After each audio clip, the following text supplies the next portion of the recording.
Good morning, welcome to news analysis. నేను జ్యోత్స్న. డిస్కషన్లోకి వెళ్లే కన్నా ముందు వివిధ పత్రికల్లో వచ్చిన వార్తా కథనాలను ఒకసారి చూద్దాం. తెలంగాణ వార్తా పేపర్స్ చూసినట్లయితే ముందుగా ఈనాడు మూసీ ముందడుగు అంటూ మూసీ రివర్ ఫ్రంట్ అభివృద్ధి ప్రాజెక్టుకు ప్రపంచ బ్యాంకు నుంచి రుణం తీసుకోవడానికి తెలంగాణకు కేంద్ర గృహ పట్టణాభివృద్ధి మంత్రిత్వ శాఖ సూత్రప్రాయంగా అయితే అంగీకారం తెలిపింది. ప్రపంచ బ్యాంకుకు సిఫార్సు చేయడానికి అంగీకరిస్తూనే ఈ డిపిఆర్ ఏదైతే ఉందో దాన్ని అందజేయాలని, రుణ ఒప్పందం జరగడానికి ముందే డిపిఆర్లు సాంకేతికంగా అనుమతి పొందాల్సి ఉంటుందని చెప్పి కూడా క్లారిటీ ఇచ్చినటువంటి క్రమంలో మూసీ ముందడుగు అన్నటువంటి హెడ్లైన్తో ఇచ్చారు.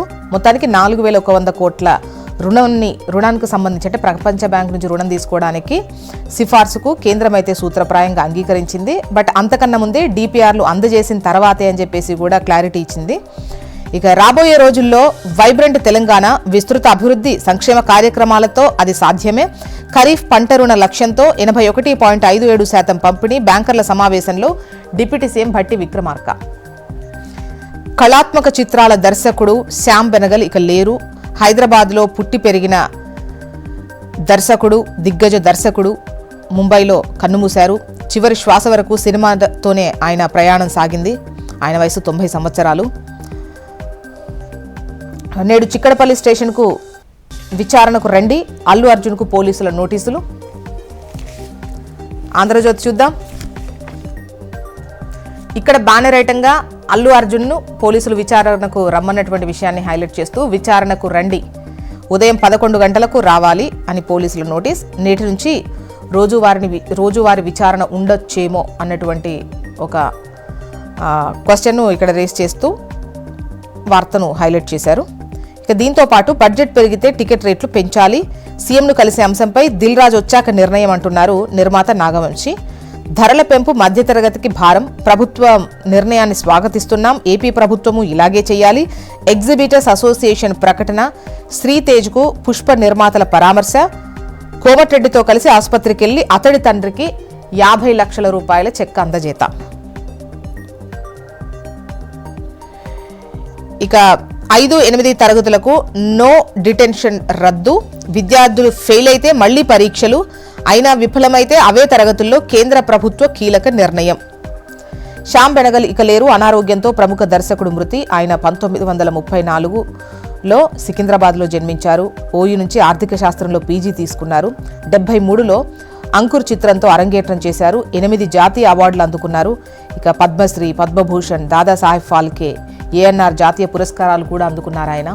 ఆయన ఇక లేరు. అనారోగ్యంతో తుదిశ్వాస విడిచారు. ఆయన వయసు ప్రస్తుతం 90 సంవత్సరాలు. నమస్తే తెలంగాణ చూద్దాం. దర్శక దిగ్గజం శ్యామ్ బెనగల్ ఇక లేరు అన్నటువంటి వార్తను వన్ ఆఫ్ ద టాప్ ఐటంగా ఇస్తూ కిడ్నీ సంబంధిత వ్యాధితో బాధపడుతూ ముంబైలో తుదిశ్వాస. హైదరాబాద్లో జననం. 12వ ఏటనే సినీ ప్రస్థానానికి బాటలు. భారతీయ చలనచిత్రానికి ప్రపంచ ఖ్యాతి తెచ్చిన దిగ్గజ దర్శకుడు. యథార్థ జీవిత యథార్థ గాథలు సినిమాలుగా దృశ్యమానం. దిగంతాలకు సమాంతర సినీ మాంత్రికుడు ఆయన అంటూ ఈ వార్తను ప్రముఖ వార్తగా నమస్తే తెలంగాణ ప్రచురించింది. ఇక పాత విఆర్ఓలకు మళ్లీ పిలుపు అంటూ లెఫ్ట్ సైడ్లో మీరు చూడొచ్చు. పైన విఆర్ఓల నియామక ప్రక్రియ షురు. పూర్వ విఆర్ఓ, విఆర్ఏల నుంచి ఆప్షన్లు.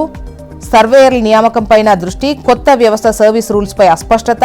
తర్జన భర్జన పడుతున్న ఉద్యోగులు. 1,00,00,000 ఎకరాలకు కోత. యాసంగిలో పంట వేయని భూములకు రైతు భరోసా బంద్. శాసనసభకు మంత్రి తుమ్మల ఇచ్చిన నివేదికలో స్పష్టీకరణ. నో డిటెన్షన్ విధానం రద్దు. 5-8 తరగతులకు ఉత్తీర్ణత తప్పనిసరి. ఫెయిల్ అయితే 2 నెలల్లో మరోసారి టెస్ట్ ఉంటుంది. ఆ పరీక్షలో పాస్ అయితేనే పై తరగతులకు వెళ్తారు, లేదంటే అదే తరగతి మళ్లీ చదవాల్సిందే. ఒర్రుడే తప్ప ఓదార్పేది. అబద్ధాలతో ఊదరగొట్టుడు, అడిగితే అదరగొట్టుడు, ప్రశ్నిస్తే పగబట్టుడు. రేవంత్ రెడ్డి ప్రజలకు ఇచ్చిన ఒక్క హామీ అయినా నెరవేర్చావా అంటూ హరీష్ ఆగ్రహం వ్యక్తం చేశారు. సమగ్ర శిక్షా అభియాన్ ఉద్యోగుల సమస్యను ఛాయ్ తాగినంత సేపట్ట తీరుస్తా అన్నావు, ఇంకా నీకు ఛాయ్ తాగేంత టైం దొరుకుతలేదా? ఆ ఉద్యోగులను రెగ్యులరైజ్ చేస్తానన్న నీ హామీ ఏడాది నుంచి నీటి మూట లెక్కనే మిగిలింది. రుణమాఫీ కాలేదని చూపిస్తే ముక్కు నేలకు రాస్తావా? నీ పాలనలో రాష్ట్రంలో శాంతి లేదు, భద్రత లేదు. మాజీ మంత్రి ఎమ్మెల్యే హరీష్ మండిపాటు. సమగ్ర శిక్షా ఉద్యోగుల సమ్మెకు సంఘీభావం. వెలుగు చూద్దాం.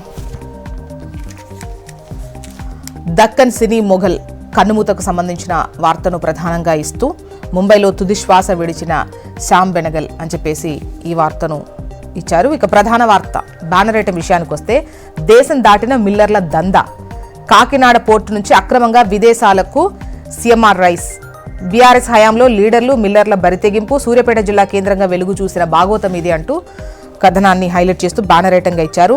దా పుష్ప అంటూ విచారణకు రావాలని అల్లు అర్జున్కు పోలీసులు నోటీసులు ఇచ్చిన విషయం తెలిసిందే కదా. సో ఆ వార్తనే దా పుష్ప అంటూ వార్తనిచ్చారు. నేడు ఉదయం 11 గంటలకు చిక్కడపల్లి ఏసీపీ ముందు విచారణకు హాజరు కావాల్సి ఉంది అల్లు అర్జున్. ఇక ఏపీ వార్తా విశేషాల్లోకి వెళ్దాం. ఈనాడు గోదాముల్లో గోల్మాల్ అంటూ వేల బస్తాలు మాయం, పేదల బియ్యం పెద్దల పరం. మొన్న మచిలీపట్నంలో, తాజాగా కాకినాడలో తవ్వితే మరెన్నో. అత్యధిక ప్రైవేటు గోదాములు వైసీపీ నేతలవే, వాటిలో నిల్వకే పౌర సరఫరాల శాఖ ప్రాధాన్యమిచ్చింది. గత ప్రభుత్వంలో లారీలే తరలించిన లెక్కాపత్రం లేదు, 5 ఏళ్లు సహకరించిన అధికారులు అండ్ సిబ్బంది అంటూ వార్తను గోదాముల్లో గోల్మాల్ జరిగింది అని ఇచ్చారు. ఇక రైట్ సైడ్లో చూస్తే కదిలించండి కరిగించండి అంటూ రక్తపోటు రావద్దన్న, డయాబెటీస్ బారిన పడొద్దన్న, వ్యాధులు చుట్టుముట్టొద్దన్న, వచ్చిన అనారోగ్య సమస్యలు పెరగొద్దన్న, డాక్టర్ దగ్గరకు వెళ్లే అవసరం తక్కువగా ఉండాలన్నా, రోజు హుషారుగా ఉండాలన్నా, నిత్య యవ్వనంగా అనిపించాలన్నా అందరి ముందున్న సులభ మంత్రం వ్యాయామం. సో వ్యాయామం చేసి కొవ్వు కరిగించండి, ఒక విధంగా ఇదే ఇక్కడ కదిలించండి కరిగించండి అన్నటువంటి లైన్తో ఇచ్చారు. అది నడకే కావచ్చు, జాగింగ్ కావచ్చు, సైక్లింగ్ కావచ్చు, స్విమ్మింగ్ కావచ్చు, జిమ్, యోగా పద్ధతి ఏదైనా సరే రోజు కసరత్తు చేస్తే తిన్నది అరిగేలా, ఒంట్లో కొవ్వు కరిగేలా, శరీరాన్ని కాసింత కష్టపెట్టైనా సరే కొత్త సంవత్సరంలోకి అడుగు పెడుతున్న వేళ ఆరోగ్యవంతమైన జీవితం గడిపేందుకు వ్యాయామ సంకల్పం చేద్దామంటూ ఈ వార్తను హైలైట్ చేసింది ఈనాడు. రైట్ సైడ్లో పైన టాప్లో ఉంది. ఆంధ్రజ్యోతికి వెళ్దాం. ఇక్కడ నామినేటెడ్లో బీసీలకు కోటా అంటూ వార్తను హైలైట్ చేసింది. 34% ఇచ్చి తీరుతాం, చట్టబద్ధత కల్పిస్తామంటూ సీఎం చేసినటువంటి ప్రకటనను ఇక్కడ హైలైట్ చేశారు. ఇక ఆర్థిక ఇబ్బందులు చూస్తే బాధేస్తోంది అంటున్నారు సీఎం చంద్రబాబు నాయుడు. మరోవైపు ఉదయం 11 గంటలకు అల్లు అర్జున్కు విచారణకు రావాలి అని చెప్పేసి పోలీసులు ఏదైతే నోటీస్ ఇచ్చారో ఆ వార్తని విచారణకు రండి అన్నటువంటి లైన్తో ఇచ్చారు. నెక్స్ట్ సాక్షి కరెంటు కోత, ఛార్జీల మోత అంటూ బ్యానర్ ఐటమ్ను మీరు ఇక్కడ చూడొచ్చు. 6 నెలల్లో 15,000 కోట్లకు పైగా జనంపై భారం వేసిన కూటమి సర్కార్. ఓ పక్క విద్యుత్ బిల్లుల షాకులు, మరో పక్క కోతలు. రోజు 2 నుంచి 3 గంటల పాటు సరఫరా నిలిపివేత, డిమాండ్ మేరకు సరఫరా చేయలేక అనధికారిక కోతలు, కరెంటు లేక చీకట్లో గాఢాంధకారంలో అల్లాడుతున్న గ్రామాలు. ఎస్సీ ఎస్టీలకు గత ప్రభుత్వం అందించిన ఉచిత విద్యుత్కు ఎగనామం, ఉచిత విద్యుత్ లబ్ధిదారులకు వందలు వేలల్లో బిల్లులు జారీ చేస్తున్న కూటమి సర్కార్.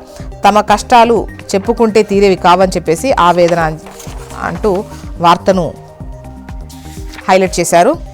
ఇక ఈనాడు చెవిలో ఈడీ చెప్పిందా అంటూ దర్యాప్తు విషయాలు బహిర్గతమయ్యాయా, లేక ఈనాడు తన ఎజెండాకు అనుగుణంగా కథనాలు నడిపిస్తోందా, ఏది నిజం అంటూ వార్తను హైలైట్ చేస్తూ ముఖ్యంగా ఈ పోర్టు విషయానికి సంబంధించి 3,000 కోట్ల నికర లాభాలు సాధిస్తున్న అరబిందో 494 కోట్లు సమకూర్చుకోలేదా, నిజంగానే బెదిరించుంటే పోర్టులో 100% వాటా తీసుకుంటారు కానీ 41% వాటా మాత్రమే ఎందుకు తీసుకుంటారు, వ్యూహాత్మక పెట్టుబడుల భాగంగానే కాకినాడ డీప్ వాటర్ పోర్టులో వాటాల కొనుగోలు, ఆడిటర్లను ఆయా శాఖల అధికారులు ఎంపిక చేశారన్న విషయంలో ఎల్లో మీడియా కథనాలు ఈ విధంగా ఉన్నాయి అంటూ వార్తను హైలైట్ చేసింది సాక్షి. మొత్తానికి ఇవి ఇవాళ వచ్చిన వివిధ పత్రికల్లో వచ్చినటువంటి వార్తా కథనాలు. ఇప్పుడు ఒక చిన్న బ్రేక్ తీసుకుందాం. బ్రేక్ తర్వాత డిస్కషన్లోకి వెళ్దాం. Stay tune.